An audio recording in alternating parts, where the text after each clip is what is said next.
अस्सलाम वालेकुम dear students, कैसे हैं आप। उम्मीद करता हूं कि अल्लाह ताला के फजल करम से आप पे राज़ी खुश होंगे। Dear students, my name is Shahir Beti and you are watching Shahir Beti YouTube channel. सबसे पहले मैं आपको इन्फॉर्म करता चलूं कि एसोसिएट डिग्री आर्ट्स एनुअल 2023 के एग्ज़ाम्स के लिए इंग्लिश के जो शॉर्ट नोट्स हैं वो बिल्कुल रेडी हैं। अगर किसी ने बाय करने हो तो वो मेरे इस नंबर पर रब्ता कर सकता है 033346444783। इस पर कॉल भी कर सकता है और व्हाट्सएप भी कर सकता है। आज की इस वीडियो के ज़रिए मैं आप लोगों की जो कन्फ्यूजन है सब्जेक्ट सिलेक्शन में, सब्जेक्ट कम्बिनेशन में, जो कि अक्सर स्टूडेंट जो हैं वो एडमिशन सेंड करते हुए फील करते हैं, तो उसको दूर करने की कोशिश करूँगा। आज की इस वीडियो के अंदर मैं थर्ड ईयर और फोर्थ ईयर के जो सब्जेक्ट्स हैं इलेक्टिव, कंपलसरी और ऑप्शनल, उनको डिस्कस करूँगा और इनका कम्बिनेशन कैसे आप बना सकते हैं वो मैं डिस्कस करूँगा। इसमें थर्ड ईयर में देखें, जो थर्ड ईयर होता है उसमें 3 जो सब्जेक्ट्स हैं वो कंपलसरी होते हैं। नंबर 1 पे इंग्लिश, नंबर 2 पे इस्लामिक स्टडी यानी इस्लामियत लाजमी, और नंबर 3 पे पाकिस्तान स्टडीज़ यानी कि मुताला पाकिस्तान। इसमें इस्लामिक स्टडीज़ और मुताला पाकिस्तान जो हैं ये 100 मार्क्स के होते हैं और जो इंग्लिश है वो 100 मार्क्स की होती है। याद रखिएगा, ये जो इस्लामिक स्टडीज़ हैं और पाकिस्तान स्टडीज़ ये सिर्फ थर्ड ईयर में होती है, ये कंपलसरी फोर्थ ईयर में नहीं होती। थर्ड ईयर में ये सिर्फ होती है, फोर्थ ईयर में सिर्फ जो है वो इंग्लिश कंपलसरी जो है वो होती है। तो 3 कंपलसरी होते हैं थर्ड ईयर में, और इस्लामियात स्टडीज़ और पाकिस्तान स्टडी ये दोनों मिला के यानी कि 60 मार्क्स की ये होती है इस्लामियात और 40 मार्क्स की जो है वो ये होती है पाकिस्तान स्टडीज़। तो दोनों के 100 मार्क्स होते हैं और 100 मार्क्स की इंग्लिश होती है।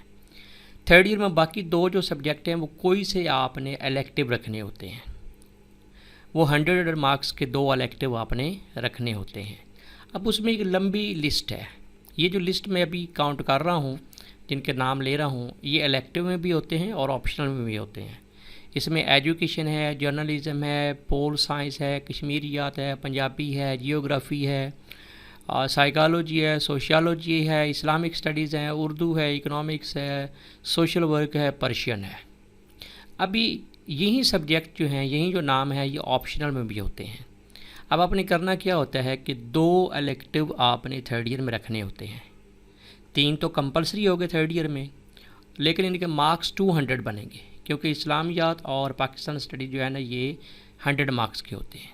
और इसके अलावा 2 इलेक्टिव आपने 100 मार्क्स के रखने होते हैं। वो इस लिस्ट में से, ये जो मैं अभी नाम लिया है, ये एजुकेशन से लेकर पर्शियन तक, इसमें से कोई से 2 एनी 2 आप इलेक्टिव जो है वो रख सकते हैं। एक इलेक्टिव 100 मार्क्स का होता है और दूसरा इलेक्टिव भी 100 मार्क्स का होगा। इस तरह पार्ट 1 में यानी कि थर्ड ईयर में आपके 400 मार्क्स जो हैं वो बनेंगे। अब अगर आपने थर्ड ईयर और फोर्थ ईयर दोनों का एडमिशन सेंड करना है तो याद रखें, जो इलेक्टिव आपने थर्ड ईयर में रखे हैं वहीं इलेक्टिव आपने फोर्थ ईयर में रखने हैं। ये देख लें, वहीं इलेक्टिव आपके फोर्थ ईयर में होने चाहिए। मतलब ये है कि अगर आपने एजुकेशन जर्नलिज़म थर्ड ईयर में इलेक्टिव के तौर पर रखा है तो आपने एजुकेशन और जर्नलिज़म फोर्थ ईयर में इलेक्टिव के तौर पर आपने रखना है। और फोर्थ ईयर में एक कंपलसरी सब्जेक्ट होता है और वो होता है जी इंग्लिश, ये 100 मार्क्स का होता है।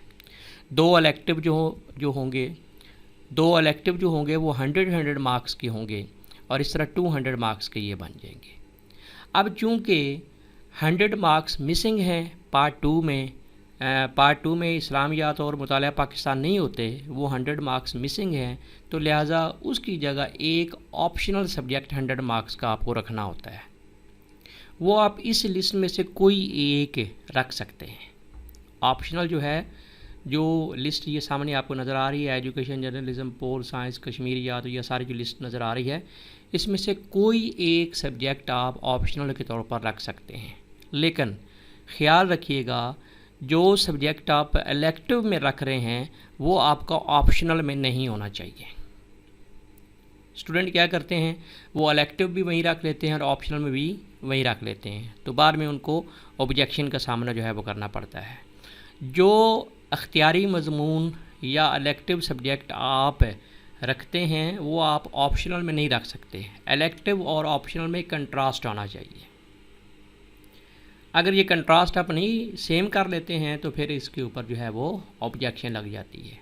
यही सिलेबस जो है, यही सब्जेक्ट कम्बिनेशन जो है, ये पंजाब यूनिवर्सिटी की है, GCUF की है, सरगोदा यूनिवर्सिटी की है और इस्लामिया यूनिवर्सिटी बहावलपुर की है। अगर इस सिलसिले में कोई भी चीज़ आपको परेशान करती है या आप कंफ्यूज होते हैं या कुछ क्वेश्चन करना चाह रहे हैं तो आप नीचे कमेंट सेक्शन में आप क्वेश्चन मुझसे कर सकते हैं या मेरे नंबर पे आप जो है वो क्वेश्चन व्हाट्सएप कर सकते हैं। नंबर है जी 033346444783। शाहिर भट्टी को इजाज़त दीजिए, अपना बहुत ख्याल रखिएगा। अल्लाह हाफिज़।